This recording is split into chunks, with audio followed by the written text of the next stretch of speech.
What's up, Brian Tong here, and welcome to the Apple Byte for everything good and bad inside the world of Apple and our contest winners at the end of this show. Now, we all got a little surprised when the iPad mini with Retina display popped up on Apple's online store a few days ago at 12:01 a.m. on Tuesday, which honestly is way past my bedtime. Now, current wait times are around 1 to 3 days for the smaller capacity Wi-Fi models and 5 to 10 days for the 64 and 128 gig models and also cellular models right now. Now, we've heard all the stories about low production issues and delays due to a possible burn-in issue with Sharp's displays, according to Korean website ET News, and that's not a website about aliens. Now, a teardown from iFixit reveals the internal upgrades we know about with the A7 processor that appears to match the 1.3 gigahertz processor in the iPhone 5S instead of the 1.4 gigahertz processor that's in the iPad Air. The 2048 by 1536 resolution display used from this initial launch batch are from LG with a significantly larger battery that supports the Retina display and offers the same roughly 10-hour battery life. Also, according to Geekbench 3 benchmarks, the iPad mini Retina brings 5 times the performance compared to the original mini, which is just a huge jump. So get them while they're hot if it's worth, $399 to you.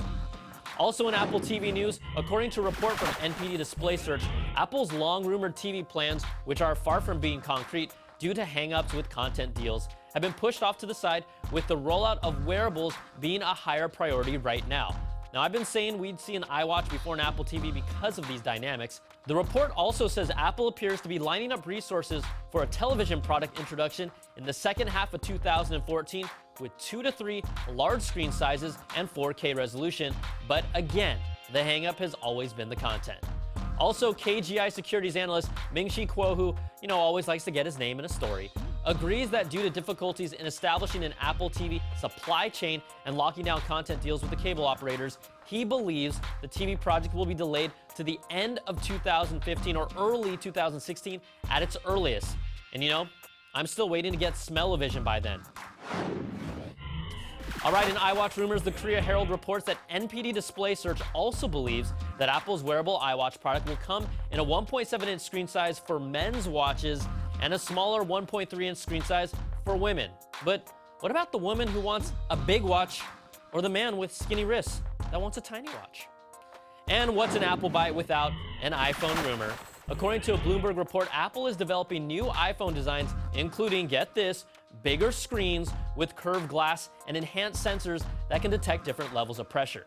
Now, their source says screen sizes of 4.7 inches and 5.5 inches are in the works, something we've seen over 2 years ago.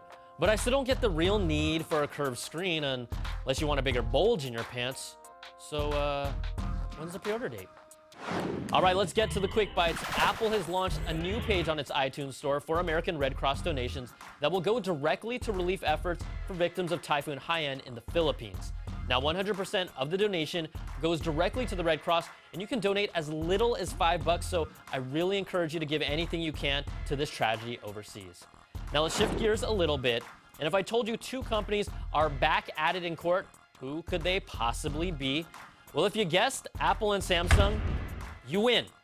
After a judge in March invalidated almost half of Apple's $1 billion verdict in their patent infringement case, a retrial is taking place now to see how much Samsung actually still owes.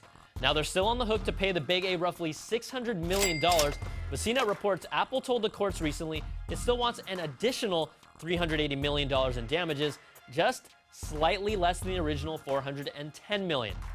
How nice of them. So, we'll let you know the final decision whenever this case gets resolved. All right, here's some eye candy for you. Apple has shared some additional renderings of their proposed Apple Campus 2 spaceship that the city of Cupertino gave its final approvals for last month. We've seen a lot of the exterior, but new renderings of what it might be like working inside, especially with this modern cafeteria, or check this out, the lobby of the auditorium building that looks like it could really be the command center when the campus needs to take off. Now, my favorite here is this blurry girl who really gets around the campus like a lot.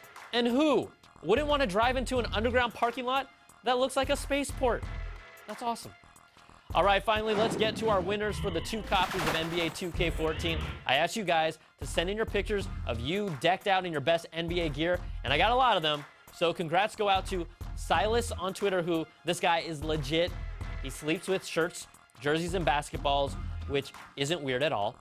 Honorable mention goes to Derek Rossi, who is repping my Golden State Warriors, so I'll find something around my office for you. And I didn't really notice that many Laker fans since they aren't good at all this year. Also, congrats go to Jay Ugalde, who even got his mama involved, which I appreciate, even though you're repping the Heat. So there you go, guys. We'll be in touch. That's going to do it for this week's show. Send us your emails to theapplebyte@cnet.com. I'll get to as many as I can. I'm Brian Tong. Thanks for watching, and we'll see you guys next time for another Bite of the Apple.